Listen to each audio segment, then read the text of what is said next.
এই গল্পটা কল্পনা নয়, আবার একেবারেই বাস্তবও নয়। এটা সেই অনুভবের গল্প যেটা হয়তো তোমার আমার সবার জীবনেই একবার আসে। একলা শহরে, একলা বারান্দায়। আজ শুরু হচ্ছে আমাদের নতুন সিরিজ। প্রেমে পড়াটা অ্যাক্সিডেন্ট ছিল। ভালোবাসা, নিস্তব্ধতা আর এক অজানা টানাপোড়েনের গল্প। এই প্রথম পর্বে চলো দেখে নিই কিভাবে একাকিত্বে থাকা রিয়ার জীবনে হঠাৎ ঢুকে পড়ল অরণ্য নামে এক রহস্যময় প্রতিবেশী। শীতের সন্ধ্যা, কলকাতার আকাশটা যেন আজও নিস্তব্ধে কাঁদছে। আর বারান্দায় দাঁড়িয়ে কফির কাপে নিজের একাকিত্ব ভুলে নিচ্ছে রিয়া। এই শহরে এসেছে কাজের সূত্রে, কিন্তু মনটা যেন এখনো শূন্য। ঠিক সেই সময় পাশের ফ্ল্যাটের দরজা খুলে নতুন মুখ, অরণ্য। চোখে চশমা, মুখে এক রাস লাজুক হাসি। হাই, আমি অরণ্য, পাশের ফ্ল্যাটে উঠেছি, রিয়া হেসে বলে।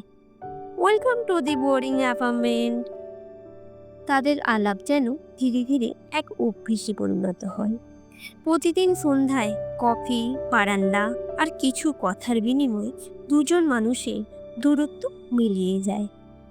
একদিন হালকা বৃষ্টিতে রিয়া ভিজছে, চোখ বন্ধ, মুখে শান্তির ছায়া।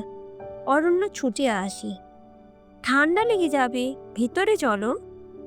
রিয়া চোখ মেলে বলে, আজকে ভিজতে ভালো লাগছে, যেন কারো স্পর্শ পাচ্ছে। অরণ্য কিছু না বলে নিজের জ্যাকেটটা তার গায়ে জড়িয়ে দেয়। এক চিলতে শিউরে ওঠা অনুভূতি। সেই মুহূর্তে রিয়ার একাকিত্ব যেন একটু নরম হয়ে যায়। সন্ধ্যায় তারা পাশাপাশি দাঁড়ায়, দুটি কফির মুখ, দুটি প্রাণ। তুমি প্রতিদিন এখানেই দাঁড়াও? হ্যাঁ, এটা আমার প্রিয় সময়। আলো আঁধারি আর কফির গন্ধ। অরণ্য মুচকি হেসে বলে, তোমার চোখেও আলো আঁধারি আছে জানো। রিয়া চমকে তাকায়। এই প্রথম কেউ ওকে এমন চোখে দেখছে। আর সেই রাতে রিয়া প্রথমবার হাসি মুখে ঘুমো। ভালোবাসা কি সত্যি অ্যাক্সিডেন্ট ছিল, নাকি সেটা ছিল নীরব কারচুপি ভাগ্যের? গল্প তো শুরু মাত্র, কিন্তু শেষ কোথায় যাবে জানেন না। পার্ট 2 দেখুন। প্রেমে পড়াটা অ্যাক্সিডেন্ট ছিল, যেখানে প্রেম আর প্রতারণার মাঝখানে আটকে যাবে মন। গল্পটা যদি আপনার ভালো লেগে থাকে তাহলে একটা লাইক দিয়ে আমাদের উৎসাহ দিন। কমেন্টে জানান অরণ্য আর কে আর পরের কাহিনী নিয়ে আপনি কি ভাবছেন। আর এমন আরও এপিসোড মিস না করতে চাইলে এখনই সাবস্ক্রাইব করুন আমাদের চ্যানেলটি।